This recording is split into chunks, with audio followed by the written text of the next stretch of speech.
School of human settlements, school of electronics एवं school of computer science and engineering Xavier's university Bhubaneswar observer researchers foundation सहयोग रे the AI art India work market and cities उपरे ORF Xavier's joint colloquium November 1 तारिख रे जाभियर्स university परिसर रे सफलतार सह आयोजन करा जायथिला।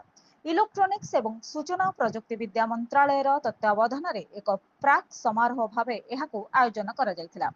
एआई इंपैक्ट समिट 2026 प्रस्तुति रे कोलोकियम शिक्षाविद शिल्प विशेषज्ञ को एकाठी करथिला। एहा छडा भारतर कार्यक्षेत्र रे आर्टिफिशियल इलेक्ट्रोनिक्स किभଳି परिवर्तन आनी परिछि से संपर्क रे आलोचना करिबा लागि नीति निर्धारणकारी माने मध्य आलोचना करथिले।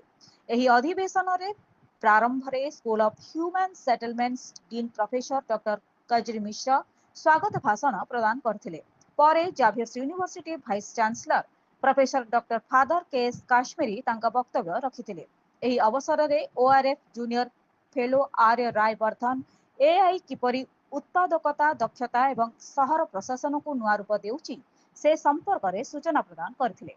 से नैतिक एवं समावेशी नवसृजनर गुरुत्व उपरे गुरुत्वारोप करथिले। ଏହା ପରେ ଦୁଇଟି ଡାଇନାମିକ୍ ରାଉଣ୍ଡ ଟେବଲ ଅନୁଷ୍ଠିତ ହୋଇଥିଲା। ଏଆଇ ଇନ୍ ଆକ୍ସନ, ଏଆଇ କିପରି ପ୍ରତିଭା ବ୍ୟବସାୟିକ ମଡେଲ ଏବଂ ଉପଭୋକ୍ତା ବିଶ୍ୱାସକୁ ପୁନର୍ବିନ୍ୟାସ କରୁଛି ତାହାର ଅନୁସନ୍ଧାନ କରିଛି। ଦ୍ୱିତୀୟଟି ହେଲା ଲୋକ ପ୍ରଥମ ସହର ଏଆଇ କିପରି ଦୈନିକ ଜୀବନକୁ ଉନ୍ନତି କରିପାରିବ। ସହରଗୁଡ଼ିକୁ ଅଧିକ ଦକ୍ଷ ଏବଂ ନାଗରିକ କୈନ୍ଦ୍ରିକ କରିବା ଦିଗରେ ଏଆଇ ର ଭୂମିକା ଉପରେ ଆଲୋକପାତ କରାଯାଇଥିଲା। ଅଧିବେଶନକୁ ସୋମା ସରକାର ଏବଂ प्रोफेसर डॉक्टर तथागत चटर्जी एही अधिवेशन को परिचालना करथिले। भुवनेश्वर एलना महांती को रिपोर्ट जनशक्ति टीवी।